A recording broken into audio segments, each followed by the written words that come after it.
اعوذ باللہ من الشیطان الرجیم، بسم اللہ الرحمن الرحیم۔ شروع کرتی ہوں اللہ کے نام سے جو بڑا رحمان اور رحیم اور نہایت رحم کرنے والا ہے۔ وہی خداوند عالم کہ جو ہمیں رزق دیتا ہے، وہی خداوند عالم جو ہمارے مال میں رزق میں اضافہ کرتا ہے، وہی خداوند عالم ہم گناہ گار قلیل جیسے بندوں کو اپنی رحمت دیتا ہے۔ وہ خداوند عالم ہم سے کبھی غافل نہیں رہتا، ہم سے کبھی محروم نہیں رہتا۔ ہم اسے پکارتے ہیں تو وہ آ جاتا ہے۔ کیوں؟ کیونکہ ہم اس کے بندے ہیں۔ وہی خداوند عالم قرآن مجید میں کہہ رہا ہے کل نفس ذائقۃ الموت، یعنی میں نے ہر ایک شے کو موت کا مزہ چکھنے کو دیا ہے۔ اب چاہے وہ انسان ہو، اب وہ چاہے حیوان ہو، اب وہ چاہے پرندہ ہو، ہم نے ہر ایک شے کو موت کا مزہ چکھنے کا لطف دیا ہے۔ اب چاہے وہ امیر ہو، اب چاہے وہ غریب ہو، اللہ کہتا ہے کہ میں تمہارے نیک اعمال کے ساتھ ملک الموت کو بھیجتا ہوں۔ کیسے؟ آپ نے سنا ہوگا کہ موت کے دو شکلیں ہیں۔ پہلی شکل یہ کہ اگر گناہ گار کے سامنے ملک الموت آتی ہے تو کیسے آتی ہے، اس کی جو روح قبض کرنا ہے وہ کیسے کرتی ہے؟ تو آئیے بتاتی چلوں کہ جب ملک الموت گناہ گار کے قریب آئے گی تو گناہ گار کی جو دل ہے وہ کانپ جائے گا کہ اتنی خطرناک میری موت آ رہی ہے، اتنا خطرناک ملک الموت میرے سامنے ہے۔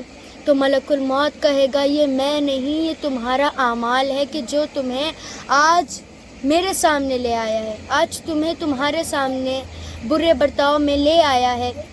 تب انسان ڈرے گا، خوف زدہ ہوگا کہ ہم نے اپنے نیک اعمال کیوں نہیں کیا۔ گناہ گار کہے گا اللہ سے کہ اللہ کاش میں مٹی ہوتا، تو ملک الموت اس کی روح اس طرح قبض کرے گی کہ جس طرح ہم کسی کانٹے پر کسی مخملے کپڑے کو ڈال دے، اس کے بعد اسے اتنی اذیت سے کھینچے، اتنی اذیت سے کھینچنے کے بعد جب وہ نکلتا ہے تو ہمیں اس کا ٹکڑا نظر آتا ہے۔ کیوں؟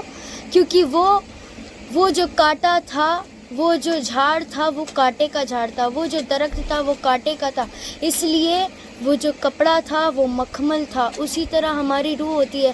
ہمارے اعمال اگر اتنے بدترین ہوں کہ اگر نماز کا وقت ہو رہا ہے اور ہم بیٹھے ہیں، ہم یہاں پر باتیں کر رہے ہیں یا پھر کوئی اور بات میں ملوث ہے، مشغول ہے کوئی اور کام میں، تو ہماری بھی موت اسی طرح ہوگی۔ لیکن نیک اعمال، نیک مومن کے لیے موت کیسی آئے گی؟ تو آئے واضح کرتے چلوں کہ موت اس کے لیے، نیک جو بندہ ہوگا اس کے لیے ایسی موت ہوگی کہ جس طرح گلاب میں سے خوشبو کا چلے جانا۔ مولا کائنات علی ابن ابی طالب علیہ السلام فرماتے ہیں کہ میں علی فرما رہا ہوں، میرے مولا علی سے کسی نے کہا کہ یا علی، موت کا ذائقہ کیسے بدلا جائے، موت کو بدترین سے کیسے شہد جیسا کیا جائے؟ تو میرے مولا مسکرائے، کہا کہ اگر موت کو اتنا خوبصورت بنانا چاہتے ہو کہ وہ تمہارے سامنے آئے تو تمہاری روح گلاب کی خوشبو کی طرح نکل جائے، تو یہ دیکھو کہ تمہارا عمل کیسا ہے۔ اگر عمل میں کوئی کھوٹ ہے تو موت بدترین ہوگی، لیکن عمل اگر نیک ہے تو موت بھی ہماری ایک دم خوشبو کی طرح نکلے گی۔ جو ہماری روح ہے وہ ایک دم خوشبو کی طرح نکل جائے گی، ہمیں محسوس بھی نہیں ہوگا۔ لیکن امام علی نے کہا کہ مرنے والے کے سامنے مجھ علی کی کرسی رکھ دی جائے گی، ویسے جیسے علی جس کو علی جیسے لگے گا ویسے اسے موت آنی ہے۔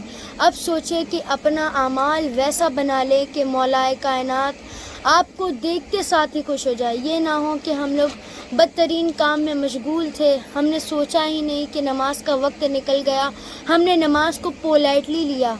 یہاں تک اللہ کہہ رہا ہے کہ اگر تم نے نماز کو پولائٹلی لیا، ہلکا سمجھا، ہلکے کی مثال مانند یہ ہے کہ اگر ہمارا وقت نماز کا 1 بجے کا ہے اور اگر ہم اسی نماز کے وقت کو تاکید سے پڑھے، 2 بجے پڑھے، یا پھر اگر ہم سوچے کہ نہیں ابھی 3 بج رہا ہے، ہم 5 بجے پڑھ دیں گے، قضا کا وقت ہو رہا ہے، ہم تب نماز پڑھے، تو یہ نماز نہیں ہوگی، کیونکہ اللہ خود کہہ رہا ہے کہ جس نے نماز کو ہلکا سمجھا اسے میں روز قیامت ہلکا سمجھوں گا۔ اب وہ چاہے کتنا بھی نیک اعمال کر لے، لیکن اگر نماز ہماری وقت پہ نہ ہو تو اللہ ہم سے راضی نہیں ہے، اللہ ہم سے خوش نہیں ہے۔